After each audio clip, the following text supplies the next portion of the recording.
I would like to dwell in my address to the direct link and consequences of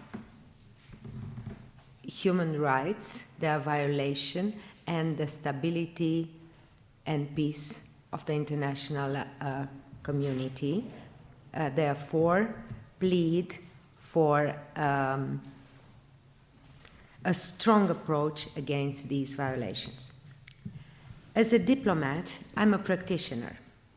We operate on a daily basis with Realpolitik, explicitly present in a series of world, regional, and even domestic events that states are called to face and cope with constantly. Therefore, I must take into consideration the famous quote of Hans Morgenthau in Politics Among Nations, that international politics, like all politics, is a struggle for power. With the international legal instruments that states have developed to regulate and preserve order in the international community, we must oppose the attempts of the rule of power by permanently and constantly applying and safeguarding the rule of law. Thank you.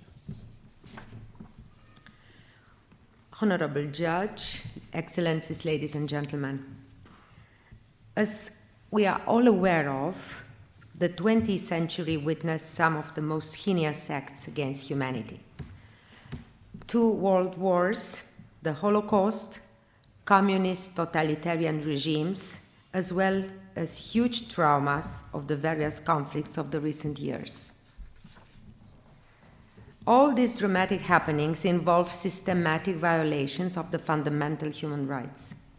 Thankfully, awareness and responsibility of both civil societies and politics, paralleled by prominent bodies worldwide of law professors and legal experts, developed what we are all proudly able to call today international law, international human rights law, and humanitarian law.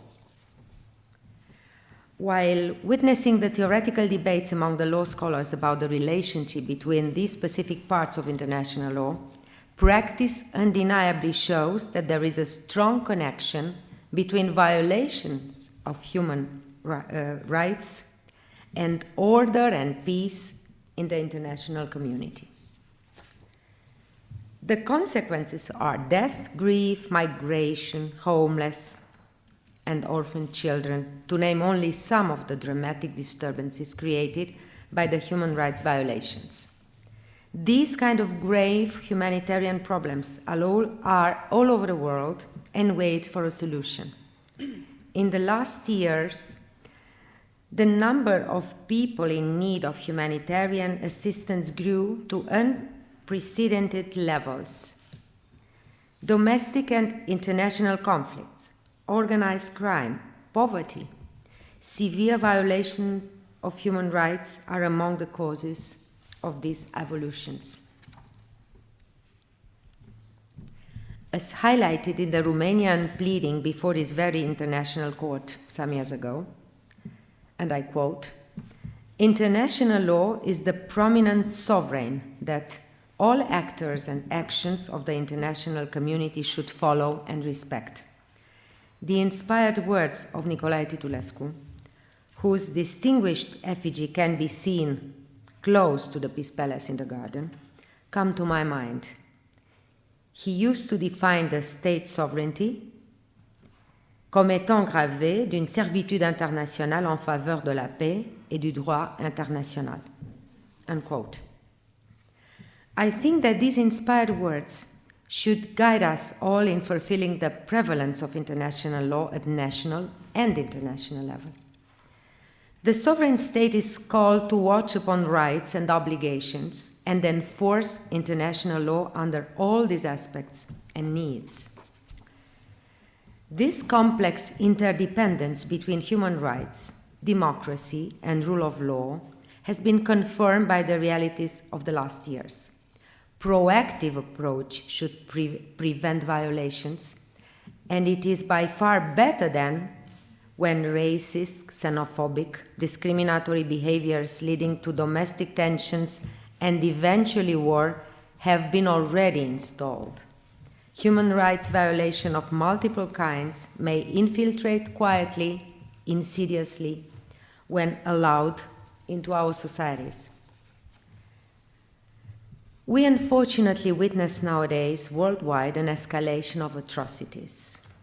The assistance offered by the UN system in close cooperation with states, international NGOs and international donors are strongly involved in the endeavor to ensure the survival for thousands of people.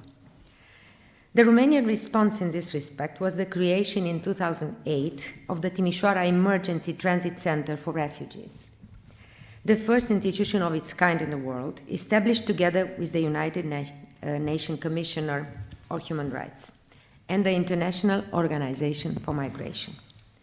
The center proved to be a concrete response offering safety to persons in urgent need of international protection and thus creating a humanitarian space. Honorable Judge, Excellencies, ladies and gentlemen, justice must be done and impunity must be reprehended in all cases of violence against human rights, and all those guilty must face a fair trial when, even if they did not offer that to their victims, because law must always prevail over naked power. Not far than last week, on January 27, as the Honorable Judge already mentioned, we commemorated the victims of the Holocaust.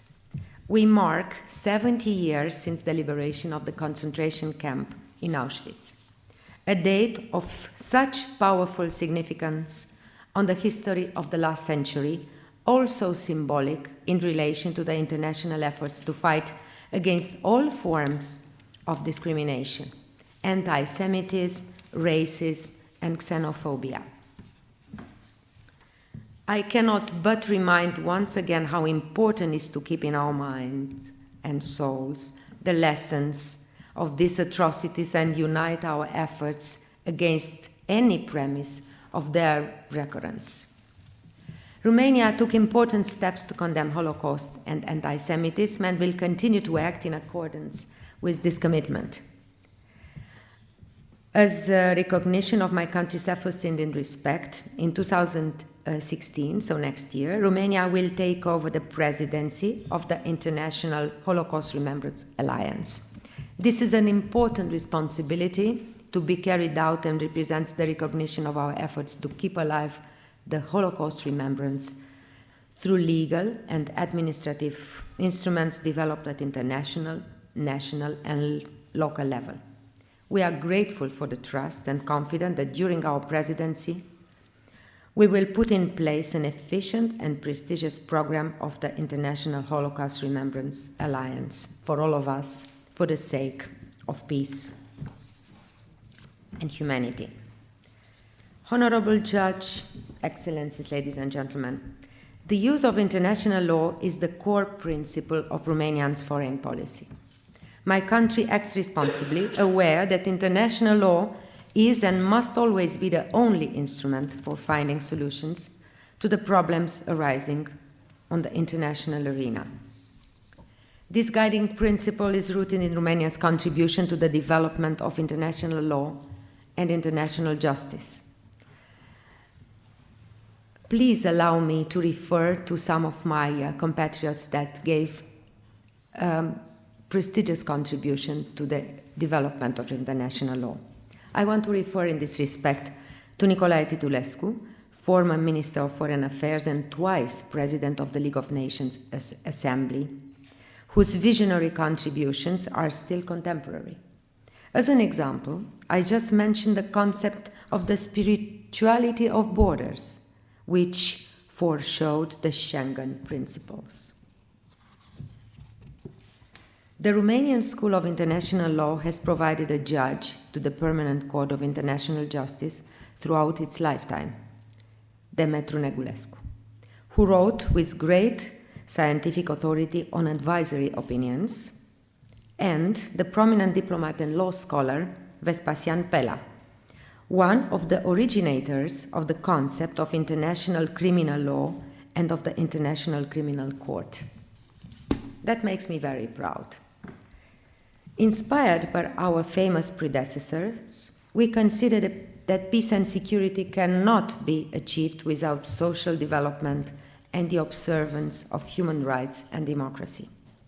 Development is a catalyst for democracy, and respect for human rights, and at the same time, an essential factor for peace and security. On the other hand, the respect for human rights, democracy, and the rule of law strengthen the development and create conditions for sustainable peace and security. My country very well understands the need for international solidarity and makes effort to contribute to this process. Based on our experience, national experience, we remain committed to the values promoted and enriched by the United Nations, and we support the efforts of the international community to consolidate stability and security, strongly rooted in the tolerance and respect for human rights and fundamental freedoms. Allow me to conclude my intervention by reaffirming that the rigorous respect of international law represents a prerequisite for the functioning of the international society, where respect for human rights, of which life is the supreme principle. Peace and security for all the world's citizens is the only option. Our firm belief is that by strengthening the rule of law,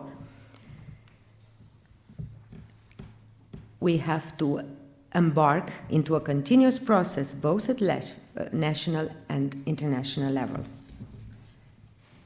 In this line, allow me to quote again Nicolae Titulescu,